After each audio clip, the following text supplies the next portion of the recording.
Inside New Orleans Sports with Eric Asher is underwritten by... At Villere's Florist, we deliver the magic of flowers 7 days a week to the North Shore and South Shore in the New Orleans area.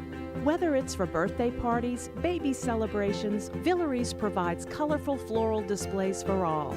With a store full of fresh-cut flowers, exotic tropical flowers, orchids, roses, and even fruit baskets, our goal is to make your vision a reality. Villere's Florist, proudly serving Louisiana since 1969.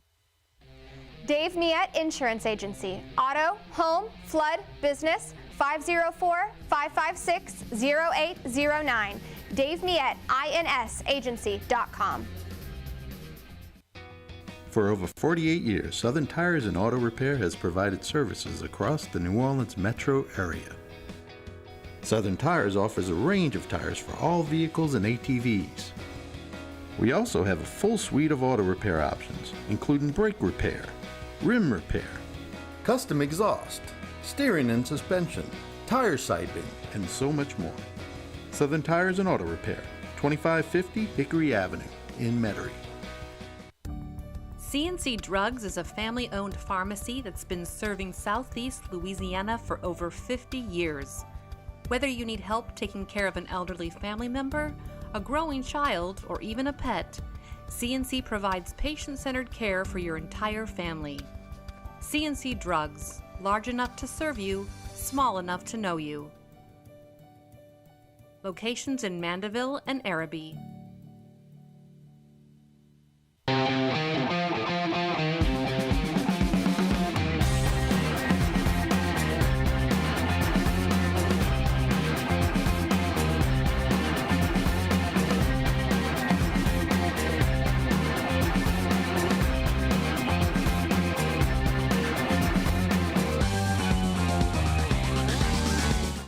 Good afternoon and welcome to another edition of Inside New Orleans Sports. I'm your host, Eric Asher, on this beautiful day here in New Orleans, live from our Pontchartrain Production Studios. We got a great show for you today, talking Saints, LSU, Tulane, also Pelicans. We'll touch on high school as well. To break it down to the best we have, Garland, Gillen of Fox 8 Sports, Richie Mills of WLAE-TV Sports. Guys, welcome to the show. Good to have both you guys on the panel today, and both your stations do a great job in covering high school sport. But before we start, tell us about the shows you guys are involved in, and we'll jump into high school for our first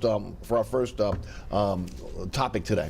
Yeah, so the Saints-Ravens game is going to be on Fox 8 on Monday, so we're doing like an hour-and-a-half pregame show. So, but then our news starts at 4 o'clock. So it's like, if you just put it on 4 o'clock, right. You go all the way to post-game show to like 11 o'clock, 11:30 at night. But yeah, and you know, the usual cast of characters, Deuce and Jeff Duncan will be on that. And then the next night we're doing Black and Gold Review on Tuesday this week, since the game's Monday night. And goes through game plan on Wednesday. We got a new show that debuted 2 months ago, Final Bet, which I have a heavy hand in.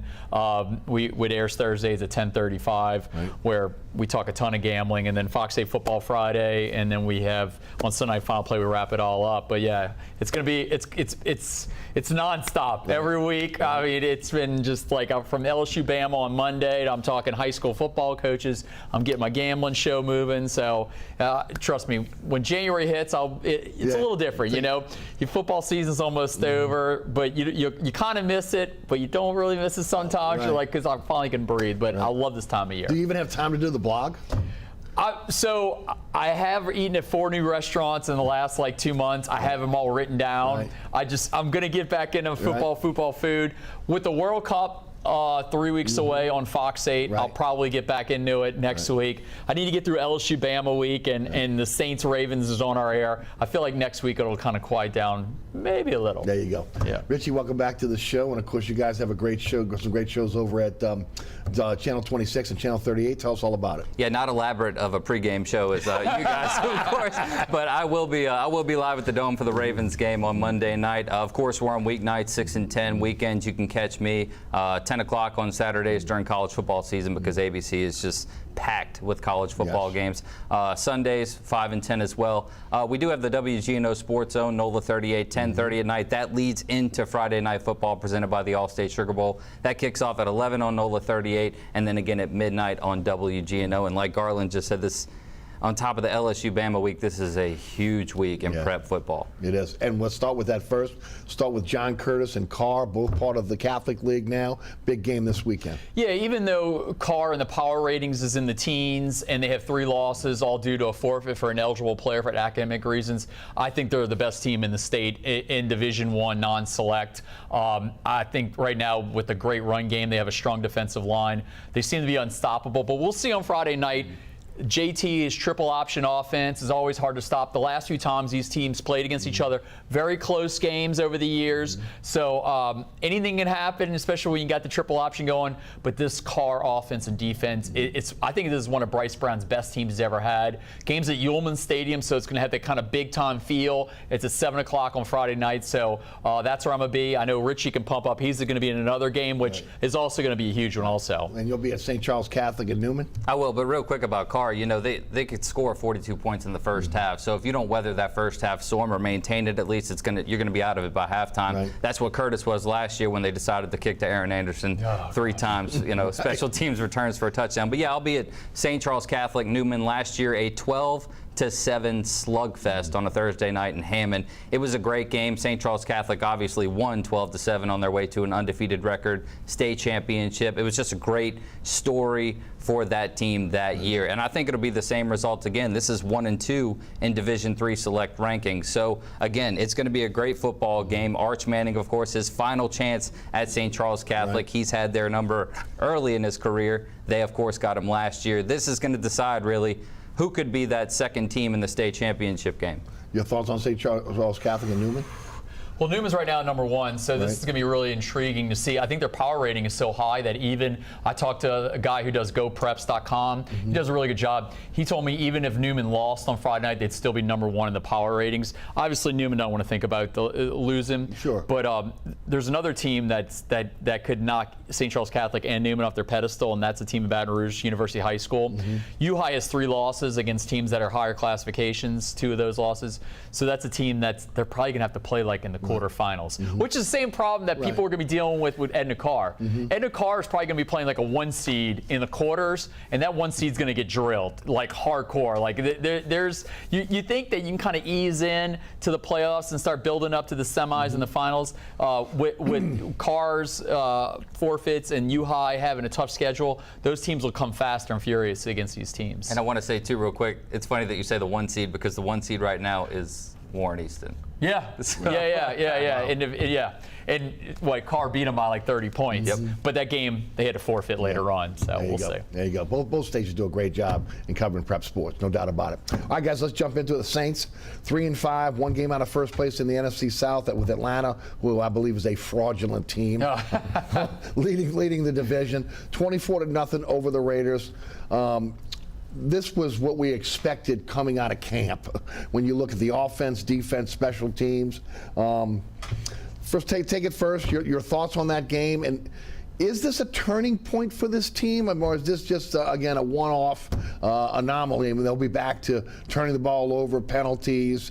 You know, again, a lot of the self-inflicted mistakes that we've seen that have really held this team back this year. Yeah, I need a bigger sample size to say that they're back. The Raiders, I think, are, as you said, they're not a good team. I know they have a strong running back in Josh Jacobs, who the Saints shut down. I know they have a strong wide receiver in Devontae Adams, who they also shut down. But let's see this against the Ravens, okay? The Ravens, everybody has them making the playoffs. They're going to be probably going to win their division. I think the Bengals take it a little step backwards, especially losing to the Browns the other day. So let's see it this week. I think that, yes, the Saints are starting to finally figure out who they are. I think that they've moved on from Jameis Winston. I think Winston's done for the year. I think this is Andy Dalton's team from now on. Jameis Winston will just be a cheerleader, and if something happens with Andy injury-wise, he'll come back out there. So I think they finally figured out that Jameis Winston is no more. So at least that's clear. You're finally getting Alvin Kamara more involved. The horrible trade stories, I say horrible because they were just, I didn't buy them one bit.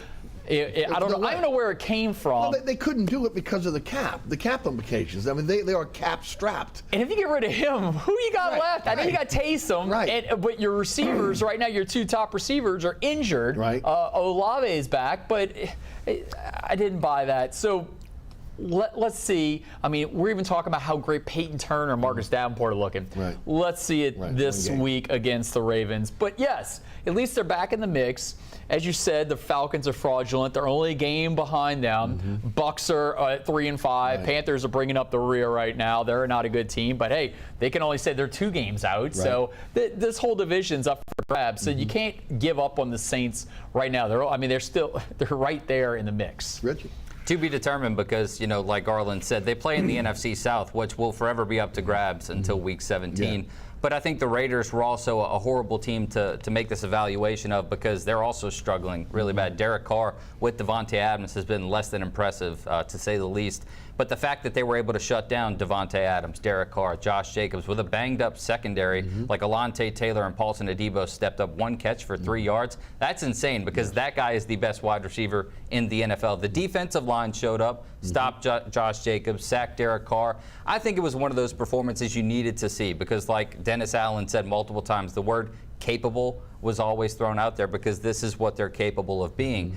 Now, the Ravens are a different beast. They win. Lamar Jackson's getting it done throwing the football. This is going to be a game where, you know, Andy Dalton's going to have to get it done, because the Ravens' pass defense, less than impressive this year. Andy Dalton's going to have to get it done, because the Ravens stuffed the run. They just added Roquan Smith. The one thing that's interesting about this is, you know, this is a talented team from the AFC.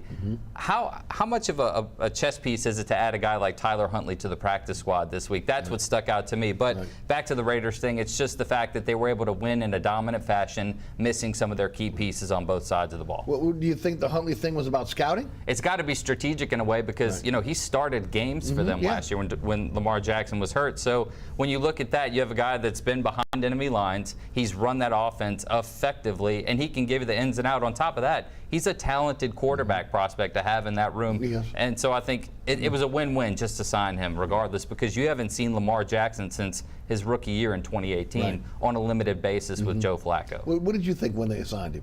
Well, you can definitely pick and choose a few things there, but you know what you're getting when you're going up against Lamar. So I like the gamesmanship. We've seen that done a lot of times before. So it was something that kind of spiced it up a little. But as we know, the Saints struggle mightily with running quarterbacks. So they're 0-2 against Jalen Hurts. Had a lot of trouble with Kyler Murray. So this is one of the things that actually Dennis Allen has problems with, is stopping RPO quarterbacks. You know, Devin White was the spy on Lamar when the Bucs played them. I was talking about this on the radio show yesterday. What direction do they go? I mean, Alontae Taylor, you would think that if Lattimore was back, maybe he'd be a guy, but he's going to be on the outside now, covering receivers. You look at Werner, he's been such a tackling machine. Do you want to take him and not have him flowing sideline to sideline? To me, the guy might be Demario Davis, which again, when you look at it, after last year, you would say, why would you move Demario Davis to that point? But you've got to do something to be able to make sure he stays in the pocket, or again, he doesn't have the time to be able to run back and run to kind of scramble in the pocket to let guys get open. That's been the MO. Yeah, no, I definitely like to see that Demario and Pete Werner, that they have 2 pretty good linebackers, because I feel like it's been Demario Davis and everyone else. I know we had Quan Alexander, had injury problems, so you do have Pete Werner in there, but you're right. A spy will be good, but Alontae Taylor has been so strong. I mean, I'm glad he didn't get a personal foul last week, because he was getting pretty close to it. I mean, he was talking a massive trash to Devontae Adams. I like his swagger, and I give it to Jeff Ireland and Mickey Loomis to find this guy. I mean, they took a lot of heat. Well, they should have, because again, he was projected as a 4th-round pick. They took him in the 2nd round. Obviously, they knew a little bit about him, because they had their wide receiver coach was the former Tennessee wide receiver coach, so they knew a little bit about the kid coming in. But he looks like he's a bona fide NFL corner. Oh, absolutely, and he's played like it so far this year, and he's playing it in a fearless manner, which is a dangerous thing. You give talent confidence, they'll play even better than their skill set asks for. I mean, Paulson Adebo, too, the year before, I mean, he was hurt at Stanford before the draft, so really you didn't know what you were getting out of that pick. He's also excelled in this defense. So my thing with the Ravens, Warren, are going to cover Andrews, because outside of Andrews, who else do they have? Who's going to be that threat? outside of him. He's been doing it all year long. And the problem with the Ravens, as you look at them on paper, everyone knows it's going to be Lamar or it's going to be Mark Andrews. Yet people have trouble stopping them. So that's what I'm interested to see. What do you think direction they'll go there? Because again, look, on one hand, you got to contain Lamar. He's a tight end, so normally you put a safety or a linebacker on the tight end. So what do you think direction you think they go there? Typically, you think immediately Tyrann Mathieu, but then I think to when they played the Bucs in the Super Bowl, he struggled with Rob Gronkowski, and you saw that in how chirpy it got in that ball game. So really, it's either going to be a safety or Demario Davis is going to have to stay on Mark Andrews. What are your thoughts? Well, Chris Harris also had a strong game. Is it Chris Harris? I'm sorry. Right. I got so many names in my head between high school, college, and pro right now. But no, he looked strong last week in the game. So he looked horrible the week before, though. Yeah, gave too much cushion. You know what, and that's what we talk about, the false sense of security with the Raiders. Maybe we saw how well he did in that game. Yeah. So you can definitely take a lot of options. I'm really excited that the defensive line finally showed up. Right. That's the key, really. If you can somehow contain Lamar with a defensive line, right? Yeah, and to have, I mean, to hear Marcus Davenport's name a lot and Peyton Turner, like Peyton Turner was on like milk boxes for a lot of time. Like, have you seen me? Right. Yeah. So to have him back in the mix, and Onyemata played a strong game. Shy Tuttle was in there. So if you can get those guys, put some pressure on Lamar Jackson. I mean, the spread right now is 2.5. The Ravens. But I think the Saints are desperate right now, so I'll be intrigued to see. I thought this would be more of an even spread. Guys, what do you think the turnaround was based on? Was it based on Alvin Kamara coming out and really berating the team with the captains at this point that really stepped up and really motivated this team? Was it their backs against the wall, and again, they lose, they're probably out of it? What do you think that happened that, again, they made this team look like the team we thought they were going to be?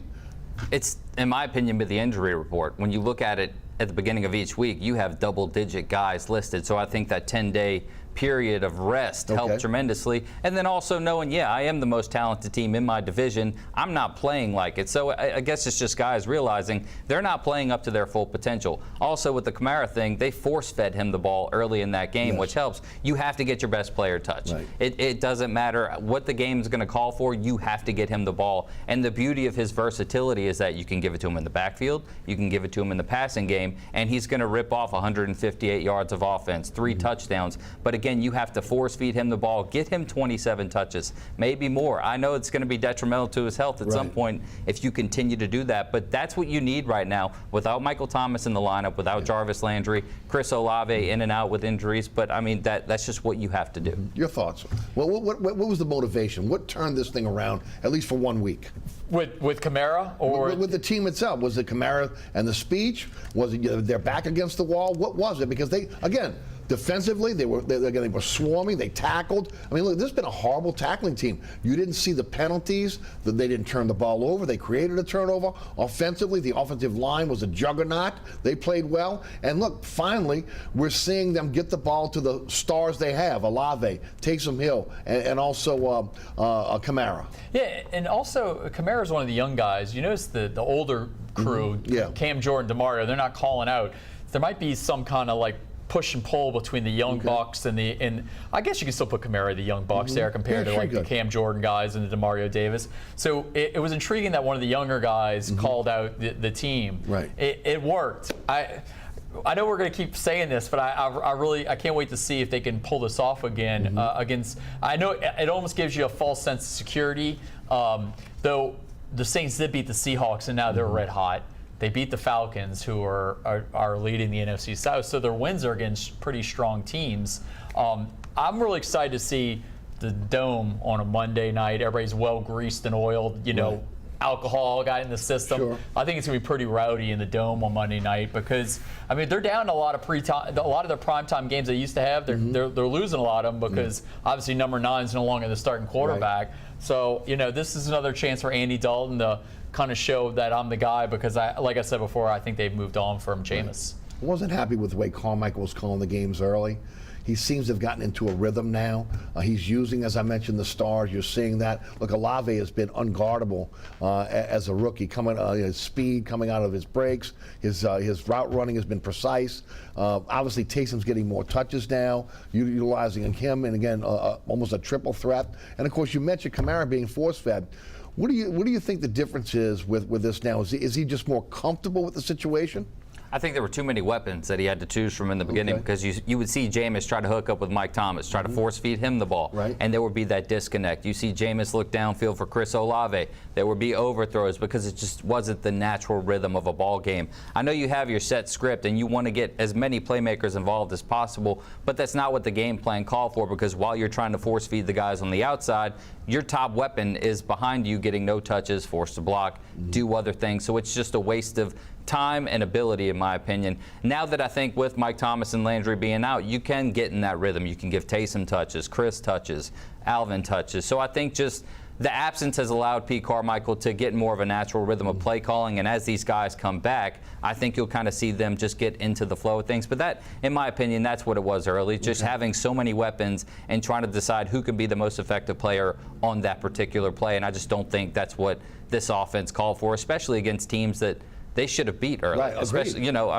so in my opinion, I think it was overthinking, just from the fact that you have all this talent and you wanted to utilize it all immediately. Yeah, I called him gutless and unimaginative early. He's really turned it around. What are your thoughts? Well, I also was juggling quarterbacks. He's been dealing with two different quarterbacks, so it's two different guys with two different play sets. Especially Dalton's not going to kill you deep, as Jameis Winston will kill you deep. So he's definitely having to figure some things out on that end. Obviously, injuries have definitely been a concern for the black and gold. The running back situation is going to be intriguing because I think Ingram's now going to be out for some time. They have Howard on the practice squad, and they have an ex-LA Ram on the practice squad right now, both veterans. Yeah, so, I mean, this just means I probably would see a lot more Taysom Hill this week, which... As you should, right? I mean, again... I say utilize them as much as you can in different roles. Make the defense have to account for them. Look, you're going to be seeing the same thing on the other side with Lamar Jackson this week. Yeah, no, it was a nice rhythm that Carmichael had between, all right, let's get Kamara carry. Let's get Taysom, Kamara, Taysom, Kamara, Taysom. He had a good round of back and forth with those two guys. So I think he's definitely getting into a nice rhythm here. He knows who his quarterback is now. He knows his two-star running backs are, because I put Taysom as a running back pretty much. Even though I like to see Taysom kind of throw it to keep the defense honest. Yeah, it keeps the defense honest. So you're starting to get some other guys stepping up. So I think Carmichael finally knows what he has. Right, and then you've got Shaheed now and also Johnson. Both those guys have been guys that can catch the football. Defensively, best defensive effort we saw all season long. Is there a carryover now into this game where, again, we've talked about it, it's a different animal when you've got a guy like Jackson back there who has the ability not only to run, but to throw the ball effectively? There has to be. I mean, whether or not there is to be determined, but there has to be a carryover because this defense is a top 5 defense in the NFL, as we've seen. Yeah, they've been without Marshawn Lattimore. They've been banged up in the secondary. They've looked old at times in the secondary. But you have to be better moving forward because this team relies on it. Whether or not you have Jameis back there, Andy Dalton back there, this team moves as much as this defense will carry them. Your thoughts, Colin? I mean, again, is this a one-off, or are we going to see again this defense be as ferocious as they were last week? Because that was the defense we all expected. Yeah. Now, the Ravens have lost games close. So, I mean, this team isn't a world beater. This isn't – in the AFC, they got the Bills and Chiefs and I think everyone else, okay? I mean, you got the Titans right now as a 2 seed. Right. The AFC's, I will say this, in the NFC's kind of is up for grabs right now. I mean, the Vikings only have 1 loss? You're telling me it's a bad conference. You tell me the Vikings are going to go all the way? I mean, Tom Brady said it. There's not a lot of good teams right now, and his team is one of them. Even though to show you how bad the NFC is right now, they're favored at home by 3. The Bucs against the Rams. The Rams look terrible. The Niners are 4-4. The Niners might be the best team in the NFC because now they got McCaffrey, and you're getting Deebo Samuel back. It's just This is why the NFL is the #1 sport in America. Yeah. I have no idea what's going to happen in these next few weeks, in these next few games. I had no idea what was going to happen on Sunday with the Raiders Saints. The Raiders are a 1.5-point favorite in that game. Right. I had zero idea what's going to happen. I don't know what's going to happen this Monday, which makes covering these games and being a fan of these games, well, I'm sure the fans on the black and gold side, it can drive them crazy, but I have no idea what's going to happen in the Dome on Monday night. Well, then I'll ask Richie what's going to happen on the Dome. It'll be weird because, you see the Saints pass rush come alive, but again, Lamar Jackson has made a conscious effort to throw the football effectively this year. 1,600 yards passing, 15 touchdowns, was also 6 interceptions. He's ran the ball for 550 yards, so that dual threat's still there, but he's trying to throw the ball more. I don't know that the Raiders game will be a turnaround for them, and I said it has to, mainly also because the schedule calls for it. You have the Niners, you have the Rams, you have Philly, undefeated right now, who I think is the best team in the NFC, and they've geared up for that Super Bowl run. They have C.J. Gardner-Johnson, of course, who's playing great, but I think the schedule calls for it. You need to pick it up right now because it's not going to get any easier. The Steelers aren't going to lie down when you think about it. So whether or not they are going to turn the corner, like I said, it's to be determined. They have to right now. Their backs against the wall. I agree. This is you put yourself in a hole at this point. Look, remember that was an AFC win last week. This is an AFC win if they win this week. They got to start getting some NFC wins under their belt as well. All right, guys, let's take a quick break. We'll hear from our under as we come back. We'll start with LSU. We'll get to Tulane, then we'll finish up with the Pelicans after just a miserable last night in Los Angeles. All that coming up here on Inside New Orleans Sports. Garland, Gillen of Fox 8 Sports. Richie Mills of WGNO-TV Sports. Our guest. I'm your host, Eric Asher. Stick around. Burkhart's Air Conditioning, Heating, and Refrigeration has been family-owned and operated since 1989. Burkhart has energy-efficient solutions and offers brands such as Mitsubishi ductless AC units and Amana, the only manufacturer with a lifetime unit replacement warranty. Burkhart's offers maintenance bundle packages that include servicing your AC, generator, and tankless water heater. For more information on the services Burkhart's provides, visit acpromise.com. Burkhart's Air Conditioning, Heating, and Refrigeration, providing comfort for life.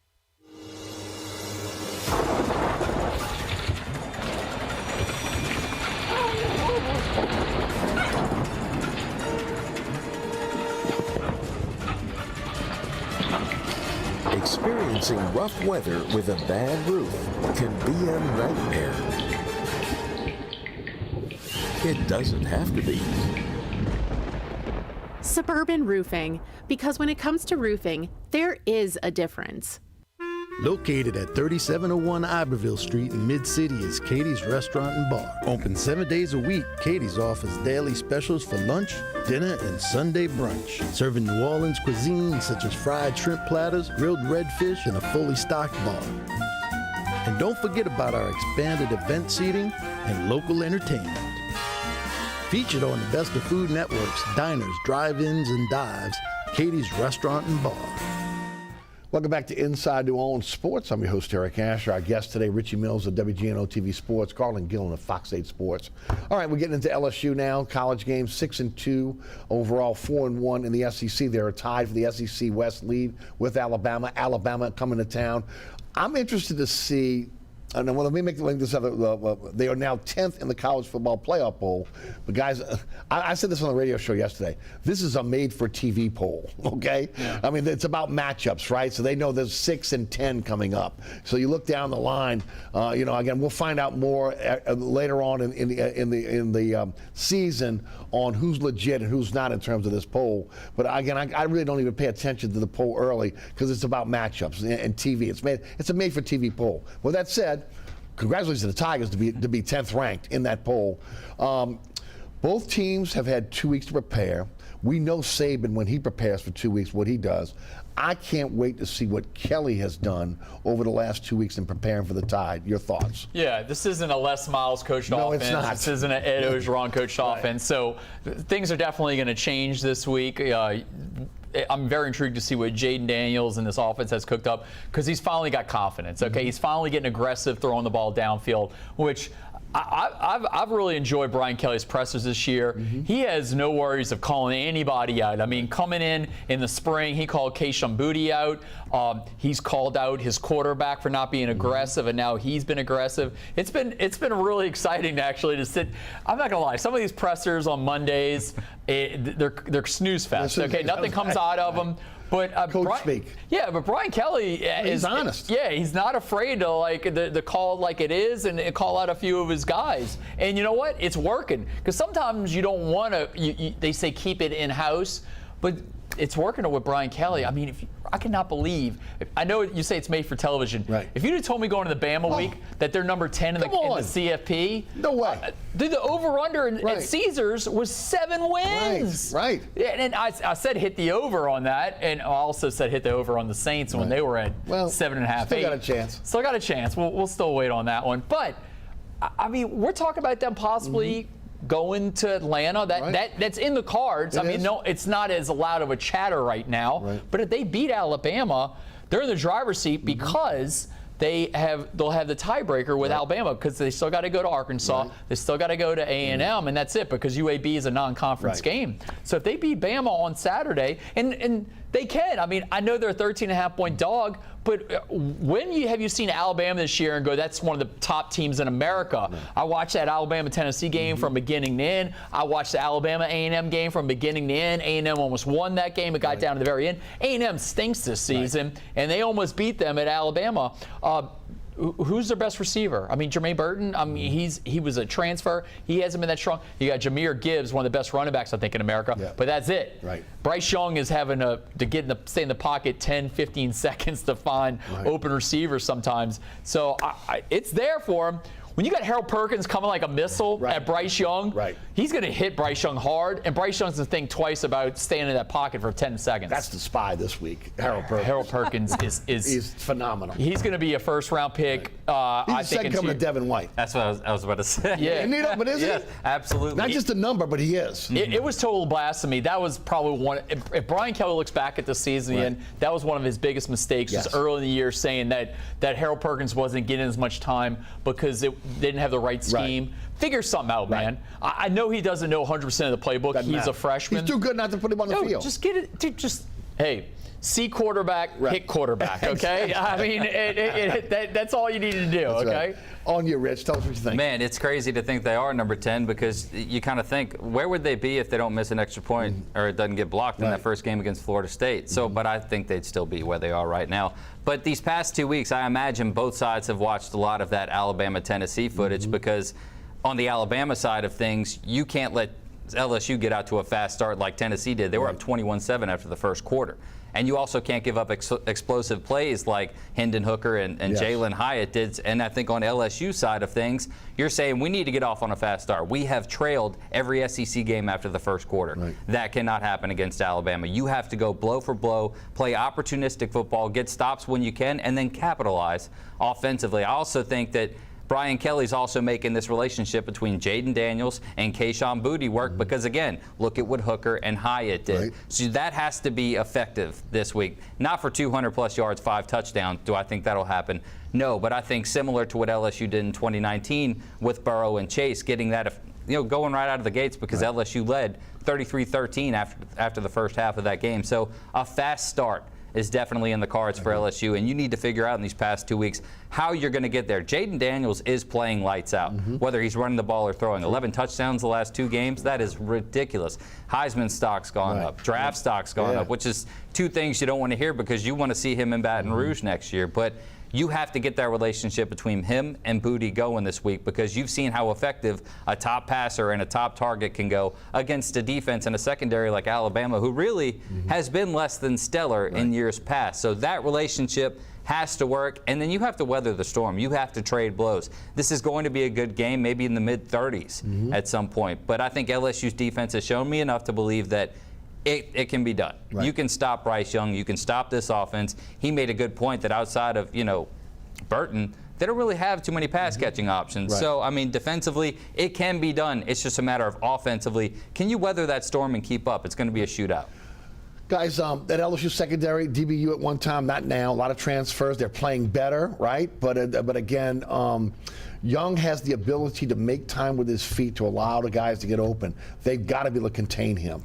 Yeah, and Major Burns is coming back this week, Yep, which will big. that'll be key. Fouché from from MAC 35 has looked strong this year. So I think it's really big they're getting Major Burns back this week because I think he's one of the better players on the team. There's a drop off when he's not in. Yeah, I mean Jay Ward's had a strong season, so I think the secondary is getting better. I think it's going to be all about the same thing with the Saints, with getting Lamar Jackson. This defensive line is Ali Gay, B.J. Ojolari, Jaquelin Roy. Yes. If those guys can get in there, it could be a different game. I think you try to stop Jahmyr Gibbs and kind of force Bryce Young to run around a little, and I think you can win it for you. One thing we definitely have to see in this is that the forecast, we could be dealing with a lot of rain, and that is going to make things really interesting. Unfortunately, I'll be on the field, so I'm going to be getting really wet possibly. I'm not looking forward to that. I was looking at the weather today because I had some friends that were tailgating, and they were all mad about the weather. And I was like, wait, what? I don't usually, I'm not going to lie, when I'm covering these games about the night before, I got my rain gear in the car. I'm ready to roll, but I don't look at weather forecasts until after. But Bryce Brown, the Ed Nakari coach, was talking to some coaches at LSU, and they're already doing the wet ball treatment. So it's definitely opened my eyes up this week, that holy mackerel. I'm going to be dealing with some rain on Saturday. I'm disappointed in both you guys' stations, weathermen, because y'all can't tell us if it's going to rain or not. I've given up. I'm not going to lie. As someone that likes to cut grass, I'm glad it's not raining. But they're like, there's a drought. I'm like, I don't care about that drought. We don't need a rain on Saturday night in Tiger Stadium. That's for sure, especially this game. All right. We know Saban takes away your strength, and he's going to take away what Jaden Daniels likes to do. How do they counter? You have to effectively run the football with John Emery, Noah Cain. I'm blanking on 27. Williams. But you have to run the ball with them. You have to make them an effective part of your offense because that's what Saban's trying to do. He's trying to take Jaden Daniels out of the equation. He's trying to take the receivers out of the equation. He's going to make Jaden Daniels hand the ball off more times than he wants to, and that's how he's going to make LSU beat him. Now, that's why I said you have to force feed Seven. Seven's got to make Seven-like plays this game, and that's the way the offense is going to move the ball. Garland? Well, you say you can take it away from Jaden, but I think we're seeing a star is born. I'm not saying that he's going to be some first-round pick in 2023. It's getting to the point, though, where you have to be a little worried that if he does really well, I thought that LSU would get him for 2 years. So there's definitely, I can tell some LSU people are getting a little worried that he's doing really well, and could they lose him after 1 year? I think it would behoove them to stay one more season. Though I looked at Mel Kiper Jr.'s draft board today. Yeah, Will Levis is the second best quarterback. I don't buy that at all. I don't think he's that good. But I still think they're going to figure out some stuff for Jaden Daniels. Maybe a lot of more jumbo packages to protect Jaden Daniels. I like when they put the three tight ends in there, even though I know Mason Taylor is only a freshman. But Jack Mashburn, I think, has done really well this year as a blocking tight end. So I still think you're going to have to rely on Jaden because I know the run game is key, but the run game has not stepped up. And man, I had a lot of John Emery stock at the beginning of the season. I bought a lot of it. Because you know why? Because Brian Kelly told me how good he was, but he's dealt with injury issues, and he just hasn't got to that next level yet, especially when you're relying on a walk-on at Norman. That's what I'm saying. I'm surprised that Williams has played as well as he has. He really has come on. I said this weeks ago, they don't have an SEC back, but yet he's played like one. This offensive line has gotten better. They're going up against Bama this week. Your thoughts? Got to get the ball out quick. Don't give Alabama's defensive line a chance to show you that you are young. Play to your strengths, get the ball out quick, run with whoever you possibly can, but get the ball out of the backfield as soon as possible. The offensive line has played great, and the numbers reflect that. And I think the freshmen, Will Campbell, Emory Jones have been exceptional. And it's a blessing that you're seeing this now because when you see the commitments they land today, moving forward, this line's going to be a problem. But I think in regards to the game on Saturday, get the ball out of the backfield. Don't make the youth go one-on-one with that Alabama front seven, who really is the strength of that defense, and that's what Nick Saban prides in that defense. Don't put them in a position to fail. Garland? Well, I will say this, talking about the offensive line, this definitely gives you optimism going forward because 4 of the 5 starters are underclassmen. If you can get Jaden Daniels to come back next year, like this team is going to do some massive damage. Okay, I don't know if I'm going to say national title next year, but you've seen teams that turn around quickly. Look up at Knoxville. No one thought that Josh Heupel was going to do this in year 2. They're now contending for a national title. They're going to be on national television. Thank goodness that Tennessee Georgia is the same day as LSU Bama. I did not want this game to be at 2:30. I hate 2:30 games, not only because it's in the daytime and it gives people less time to tailgate in this afternoon, but the CBS commercial breaks are brutal. I mean, any momentum, excitement in the game gets taken away by this 3.5-minute commercial breaks. Those games stretch out to 4 hours. I like this game being at nighttime. People will be out there at 7 in the morning tailgating. I'm hoping the rain holds off so that the campus is packed. I can't wait to get up there. It's going to be a really good game to cover on Saturday. Guys, who do you like? Against the spread or against straight up? I don't think that LSU's ready yet. Okay. I think they're getting there. I think Brian Kelly. I think this team could finish 9-3. I think they can win out after this week. 9-3 gets you to a pretty good bowl, and no one would have thought that. And what, they have a top 5 recruiting class right now. You finish 9-3, you're going to be looking pretty strong going forward. I'd say this is Bama, but LSU's not far. I swear there are so many parallels between this team and the 2018 team. It's crazy. 9 wins is an attainable thing. How honored would they be to play Tulane in a bowl game? No, but no, I mean, all the Tulane fans went, yeah. What we've seen from this team is encouraging. They've gotten better every week with all the plug-and-play options they got out of the portal, but it's just not that time yet. Their time will come. It's just not yet. I mean, every new LSU head coach that they've had in the football program has won a national title in the first 3 years. It may not be this year, but it is coming. It's coming. Tulane 7-1, fantastic season, undefeated in the AAC. They are the top school in the AAC now. They're ranked 19th in the college football playoff poll, 21 in the and also in the AP poll, and 21 in the coaches poll. Big lead on Memphis, let them back in the game, but still again ended up winning that game. November is where we find out who this team is. You've got at Tulsa, UCF at home, SMU on a short week on a Thursday at home, and then you're out to Cincinnati to end the season. Your thoughts on the Greenies this week against Tulsa? First off, I'm going to say I've had no read on this team all season long. Okay, I thought they were going to go 6-6, 7-5 beginning of the season, which I thought was being pretty fair. Okay, when you finish 2-10. Well, now they start getting on a hot streak. I'm at the Southern Miss game, and I'm like, all right, Tulane's back, baby. Like, I don't care if I'm wrong on my prediction. Okay, they're going to win 9-10 games. Well, then they all of a sudden folded up against Southern Miss. So then I think they're back to old Tulane. Well, then all of a sudden they start going off again. I have completely lost my reads on this team this year. They are so hard to put a handle on when they're going to go up, when they're going to go down. They're at Tulsa. They're 7.5-point favorites, which is wild to say the same. Tulane was favorites at South Florida also. It is crazy that there are multiple games where they are favorites on the road, but this is the way they are. They have a strong defense. They have one of the better defenses in America. The only reason they lost Southern Miss game is Michael Pratt had a terrible second half. Tyjae Spears is just a godsend for that offense. Like, hey, if Michael Pratt, you're having a rough game, give it to Tyjae, rely on the defense. I think they're going to win this week against Tulsa, and then it gets really fun. I mean, they have Central Florida at home, who's ranked number 25 in America. They're beatable. Yeah. I know they got Gus Malzahn. They're looking really strong, so they got them on a Saturday. Then you got Southern Methodist, who's also beatable on a Thursday on national television. And then you get Cincinnati on Black Friday. You can't tell me right now, they're going to lose any of those games. I think they can win all those games, but you could definitely lose one of them. But there's no way. Back in the day, I could say, Tulane's losing that. There's no doubt. No, I think they can win all these games going forward. And you know, the Cotton Bowl, that's going to take the highest team that's non-Power 5. Power 5, right? I mean, to tell me that Tulane's going to be in the Cotton Bowl at the beginning of the season, Eric? It was 1935 again. Yeah, no. We're talking crazy town that people would even bring up the fact that they would be playing in the Cotton Bowl. But we're here right now, and I mean, Willie Fritz, I give him all the credit in the world because that was a terrible team he had last year. I know they like to put a lot of it on Ida.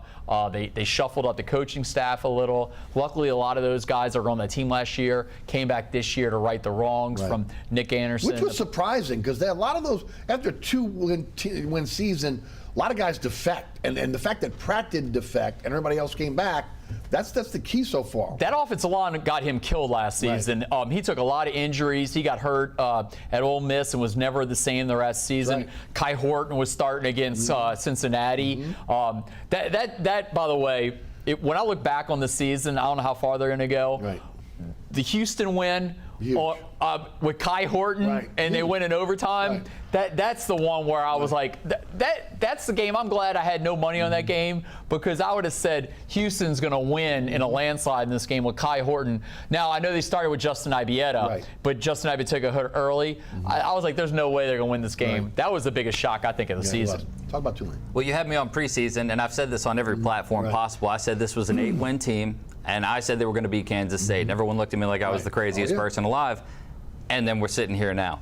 So I think the Southern Miss game is a black eye on what this team is because they dominated every statistical category, but a series of plays cost them a very winnable game. But I look back to that 2-10 season because I look at what's different. You have the same players, different play caller on offense.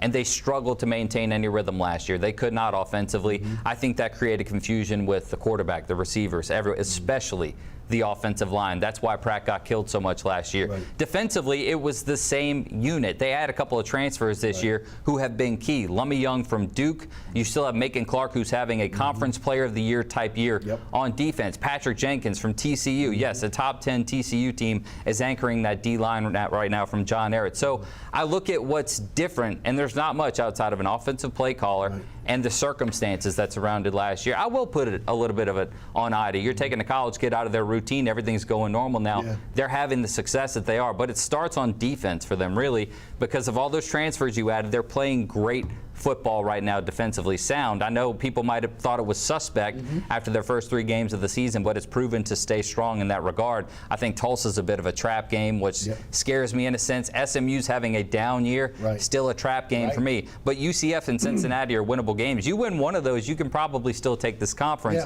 which is crazy. Special teams, they're playing great. Jaquan Jackson's making everyone that punts to him pay in a big way. They've had penalties call back a bunch of his punts, but he's been a weapon back there for them. And then offensively, you have Michael Pratt. There's that continuity with the offense, everyone coming back. There's that consistent, they're just playing with a different kind of swagger right now. And it's all focused on running the football, getting playmakers open in space, and then Jim Swoboda, I think, was the perfect addition to this offense. It's simple yet effective, and you can tell when they're out there too. Lawrence Keys has been a great addition, McDonough 35. So I look at everything that's different from last year, and I say this was the same team that I saw last year that I said was going to have a great year this year. And outside of those little differences, I mean, you're seeing what this team could have been last year. Tulane has got to be one of the few programs that, again, brought in 10 transfers. Again, and all 10 of those guys have contributed and have made a difference either on offense or defense.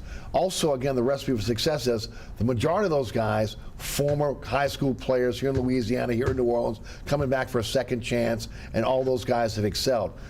Willie Fritz, what he did last year in terms of cutting ties with longtime friends, coaches on his staff, and going in a completely different direction, but yet keeping Chris Hampton, who again took a lot of flack last year. That took a lot of cojones for him to do that, but it's worked out for them. And the fact that the main thing is you were able to keep Pratt. Okay, if you're able to keep everything else, kind of flows through him. I think the loss to Southern Miss might be a blessing in disguise because you've gotten that out. You understand, again, what that meant, how that hurt you, and it was a non-conference game. Maybe you're not looking past Tulsa and Southern Methodist within conference because that happened early in the season. And speaking of Willie, I think Willie had to cut ties with some of his older crew that had been around him so long because he knew this. I mean, this is probably Willie's last job. Somebody came up to me this week and we're talking about it like, oh, Willie's going to leave for another job. I think this is the end of the line for Willie. Okay, Willie's getting up there in age. He's 62 years old. Yeah. I mean, I know Brian Kellywood is up there also, and I think this is Brian Kelly's last job also. But I think this is it for Willie. I think I think you can build some here. You know why? Because the Big 12, you're losing 4 teams, or 3 of them. Houston's out, Cincinnati's out, Central Florida's out. Those are 3 of the better teams in football. I think Tulane can start. They're going to own this conference next year. Right, and where it's going to set up is that they can get into one of these 12 spots going forward. If you get 11-1 seasons, so I think really it would behoove them to stay. I know Richie's boss Eddie D had a really good editorial where he said, now it's time to put your money. Mike Fitz, these guys got to step up, okay? Yeah, they do. This used to be, I used to think that Tulane was a basketball school, and that was going to be their way to get in the NCAA tournament. Well, they haven't made the tournament since the 90s. I think we're giving up on that. I think they need to put more resources into football and just go all in on football, because baseball, they got that wrong with the last hire. Maybe Jay Ullman will be better. We'll see. I know there's a lot of optimism with Ron Hunter. We'll see. But you definitely have something good with football. I think put a lot more emphasis on football. Maybe take some transfers that don't have the greatest grades possible, because things got to change, okay? They're starting to get better, but you got to go all in on football. You got to have a commitment, no doubt about it. All right, guys, I want to shift quickly to the UNO because of what's happening next week with the vote for football, and because I want to get into the Pelicans. I think it's a tremendous idea, and putting another stadium that'll be built, it's going to help high school. I think it lifts all boats here. The question is, do you think that the student body will pass this next week? Well, if you go to basketball games and you go to baseball games, as Richie and I both have, they're empty. Right. Like, I just can't. I just don't know where all these fans are coming from to watch these football games. I like it that they're talking about building a stadium, some more high school teams. There's too many. I hate Saturday games are just a crime for high school football. Okay, St. Aug plays a lot of Saturday games. I hate it. I like Thursday's fine. De La Salle plays Booker T. Washington tonight. That's the game I'm covering. It's my alma mater. They're playing for a district title. Whoever wins gets district title. Right. I like Thursday games. Those are good. Friday's fantastic. I do like that high school teams can go play there. I just don't know where the fans are going to come in on this. And a lot of these guys, a lot of these kids that are going to UNO are getting grants. They're getting money. I just don't know where their money. Well, that's what they're saying about the fees. Again, that a lot of the grant and aid would take up those fees. It's not going to be on the students. Do you think it's a good idea? I think it is. I think the Southland Conference, in terms of football, is underappreciated in the state, and I'm going to say that 20 times over, because even the conference itself decides to base itself in Lake Charles' favorite Texas schools. Right. I think this is a chance for Louisiana to become a Southland Conference state. The footballs here is always great. Nichols has been great. Southeastern's been great. I think UNO could be great because there's so much top talent from a football perspective, not a money perspective. There's so much football talent in this city that is missed on and that is forced to go elsewhere. I think you can retain it this way. Local people root for local kids. That's just how it goes. Look what's going on with Tulane. Right. That's how the fan problem would be solved, in my opinion. And then if the product gets to be a winning one, it's a plus across the board. I know it's going to cost money, but it's going to generate a lot of revenue as well. Guys, I want to get that in because, again, that's a big vote next week on UNO. Again, going with football. The Pels, they have looked so good. And then, of course, in Phoenix, again, the injuries kind of took Phoenix is really good, too. It happened. But, again, last night was unforgivable. To lose to a Laker team like you lost, coming out lethargic, not playing again what looked like Pelicans basketball, spreading of the ball, the passing, the defense, everything that's been in Pelicans basketball didn't happen last night.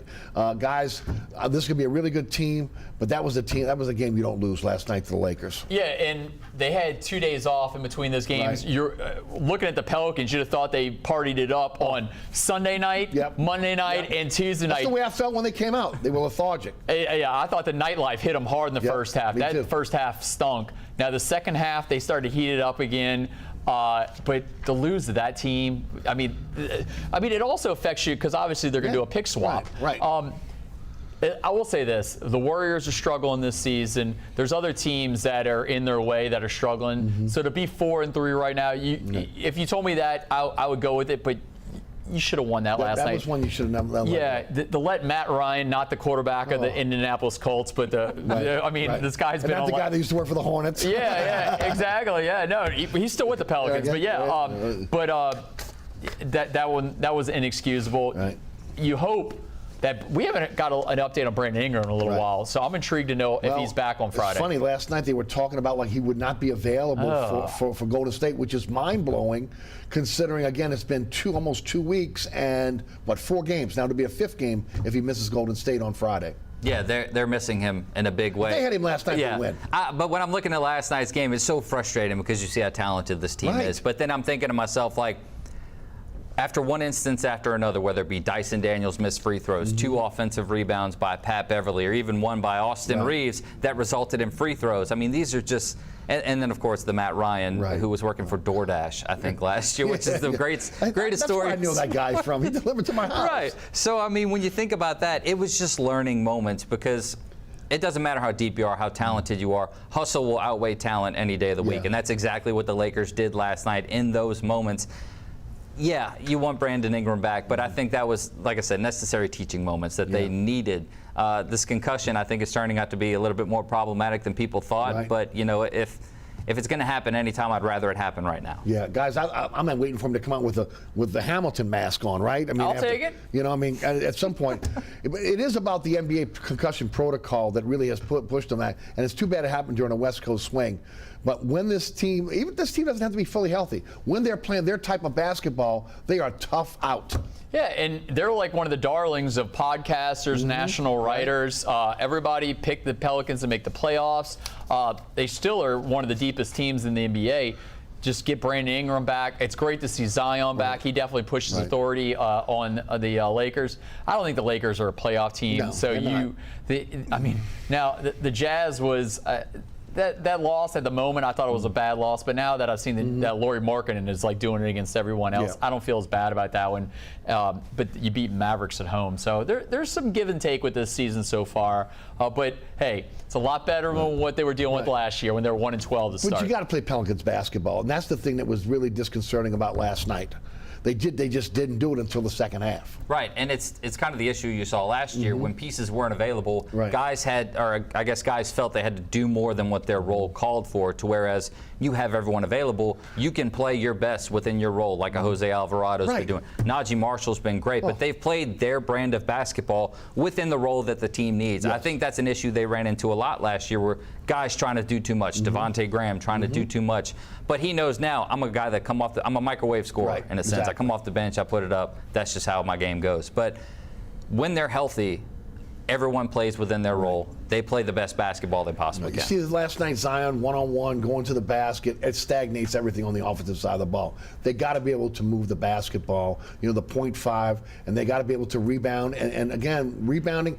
They didn't have fast break points last night because they weren't playing good defense. If they play good defense, they're getting easy baskets. That's how you saw the turnaround. Well, in the second half, that's how they got the turnaround. Started playing defense, and then the baskets came easier. And of course, they took the lead, but then they imploded late. I'll say this, though. There were some encouraging sides. Dyson Daniels was attacked multiple times by LeBron, stopped LeBron in his tracks. So there were signs. There were signs. Yeah, I think they're a good team. You just can't have the hiccups, and nobody wants to lose to the Lakers around here, right?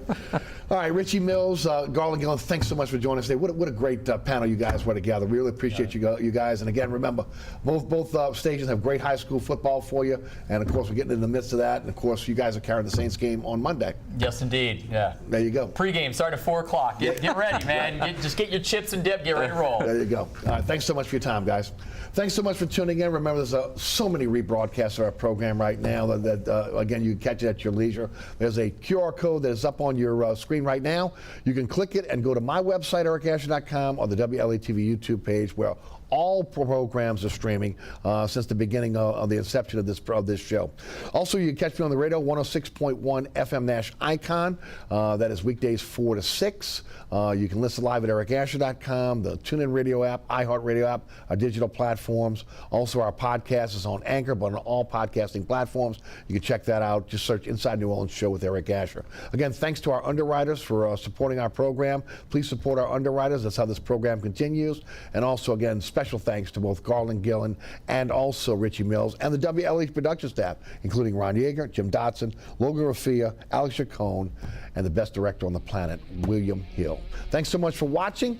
I'm Eric Asher for Richie Mills and Garland Gillen. Have a wonderful week. We'll see you right back here next week for another edition of Inside New Orleans Sports.